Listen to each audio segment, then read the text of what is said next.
Snow fell in thick, unbroken sheets, a white silence that swallowed the mountains whole.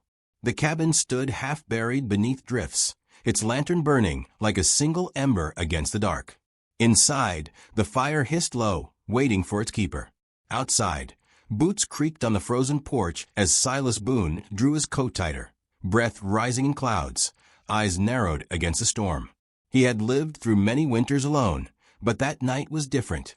Two figures stood at his threshold, shadows of the storm itself, women wrapped in patterned robes, their braids stiff with ice, their eyes alive with the desperation of those who had walked too far with nothing left to lose. For a moment, Silas did not move. Loneliness had shaped him into stone, a man carved by silence and regret. He had grown used to slammed doors, to faces that turned away when he entered a room. A gunfight years ago had followed him like a ghost, whispered in saloons, until it became truth heavier than the pistol on his hip. He had built his cabin high in the mountains to escape those whispers. Yet here he was, face to face with strangers who carried rejection in their own posture. The woman standing closest to him held his gaze first. Her name, though not yet spoken, was Kiona.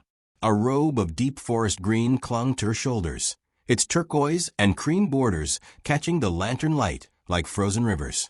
Her braid, weighted with feathers, swung gently in the storm's breath.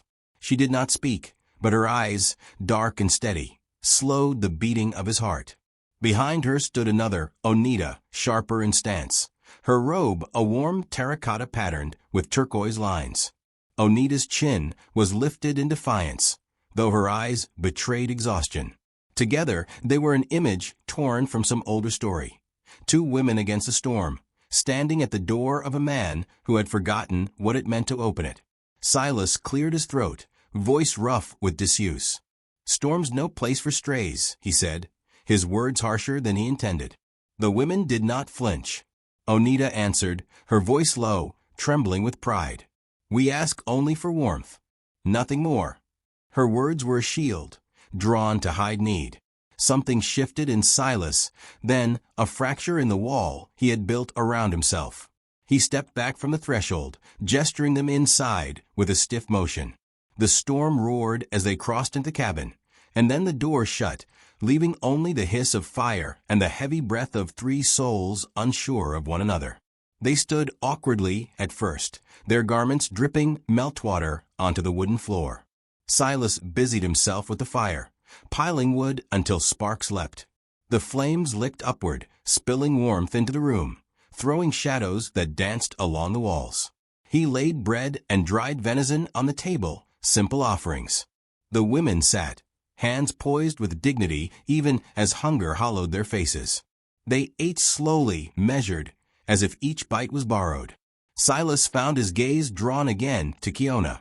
She sat closest to the fire, her profile lit in gold and shadow. Her hands trembled as she reached toward the flames for warmth, and it was then he noticed the wound across her palm, raw, half-healed, a scar that spoke of hardship more than words could. He fetched cloth and whiskey, setting them down without ceremony.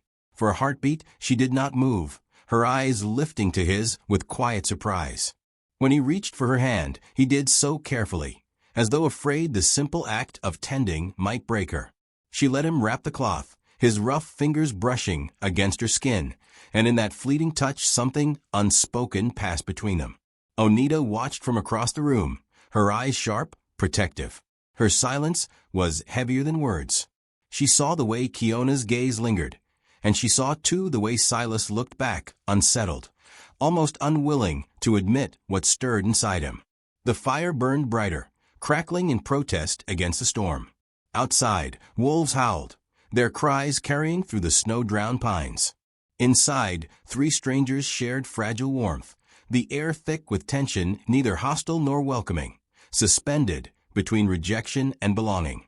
Silas rose abruptly, needing distance from the current he could not name. He busied himself with splitting more wood, though his thoughts stayed knotted around the look he had seen in Kiona's eyes. The hours passed. The storm battered the cabin, relentless, but within its walls the silence grew softer, shaped by the crackle of fire and the sound of steady breathing. Oneida lay curled in her blanket, restless even in sleep. Kiona sat upright still, her gaze fixed on the fire, though she seemed far away, lost in a place beyond the reach of flame. Silas studied her from the shadows, the lantern's glow drawing out the lines of sorrow etched across her face. He told himself it was pity, no more. Yet when her eyes lifted and met his again, the lie fell apart. The storm outside deepened, but in that shared glance, the cabin grew strangely still. Something had shifted, unseen, unnamed, but undeniable. And though the night had not yet ended, Silas knew the course of his solitude had already begun to bend. Word spread faster than fire in dry grass. By the time Silas Boone rode down to the valley town for flour and powder, whispers clung to him like burrs on his coat. Boone's keeping Indian women up there.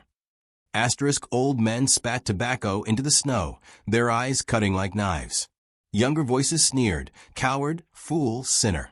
Silas lowered his gaze, paid for his goods, and left without a word. He had been a shadow in their stories for years. Now the women at his cabin turned him into scandal, and scandal was more dangerous than wolves. The trail home felt longer than it ever had.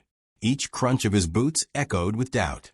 What right did he have to drag their judgment up the mountain? Yet when he reached the cabin and saw Kiona bent over the woodpile, snowflakes caught in her braid, the doubt cracked. She moved with quiet grace, lifting, brushing, stacking, each motion purposeful, dignified. Her robe of green shimmered faintly in the fading light, the turquoise threads like small rivers against the snow. For a breath, Silas forgot the sting of gossip. For a breath, he felt the world sharpen into something worth defending. Inside, warmth lived in small acts. Onita's hands mended worn seams with patient needlework, while Silas repaired roof beams groaning under snow. Kiona moved between tasks. Herbal poultices gathered from frozen ground. Broth simmered from scant stores. Each gesture was survival, yet in the rhythm of their days, something else wove itself quietly, a language without words. Silas found his eyes drawn too often toward Kiona, and when she caught his stare, she neither turned away nor lingered, just allowed the silence to stretch between them like a taut string. One evening, lantern light glowing soft against the cabin's walls, Silas placed his rifle across the table. "Storm's easing," he said, voice low. "World out there's no gentler than wolves. You should know how to carry this." He showed Kiona how to rest the stock against her shoulder, how to steady breath before a squeeze. His hands brushed hers as he guided the barrel, not long, not indulgent, but enough for heat to strike through the cold air. She looked up at him then, eyes deep as winter nights, and he felt time slow until even the fire's crackle seemed distant. Onita noticed. Later, when Kiona slept curled by the hearth, she pulled Silas aside. Her voice was sharp, but it trembled under its edge. "Do not mistake kindness for belonging. We are passing shadows, nothing more." Her warning cut deep, for it carried truth. Yet Silas's heart had already stepped where his mind dared not follow. He offered no answer, only silence that weighed heavier than speech. The mountain did not keep silence long. One night, hooves broke through the storm. Lanterns swung in the dark. Voices, drunk and bitter, rose from the trees. "Boone, send him out. Ain't no place for the likes of them here." Silas stepped onto the porch, snow biting his boots, lantern glow hard on his face. He carried no rifle in hand, though the men below had theirs raised. "These women are under my roof," he said, each word carved from stone. "They ain't yours to judge. Not tonight. Not ever." Laughter met him, coarse and sharp. A rifle clicked. For a moment, the world narrowed to breath and trigger. Then the cabin door opened. Kiona stepped into the snow, green robe bright against the dark, her braids swaying in the storm's breath. She stood beside Silas, not behind. Her eyes lifted, unflinching, meeting the men's with a steadiness that silenced even the drunkest tongue. It was not defiance alone. Her gaze carried sorrow and fire, weight and grace, a truth older than the mountain itself. Silas felt it strike him deeper than any bullet, her courage flowing into him until his own spine straightened, until his voice steadied with hers. The men faltered. Their jeers thinned to mutters, rifles lowering one by one. Something in her eyes disarmed them more completely than lead. Boots shuffled, curses faded into the storm, and soon only snow filled the silence again. Back inside, the fire crackled loud as thunder. Onita's shoulders sagged, her breath finally easing. Kiona sat near the flames, eyes reflecting the light, unreadable yet endless. Silas stood across from her, his chest tight, his thoughts tangled. He knew nothing had been settled. Gossip would not die, storms would not end, danger would not vanish. Yet something irreversible had begun. He had opened his door to strangers. Now, when he looked into Kiona's eyes, he felt he had opened far more.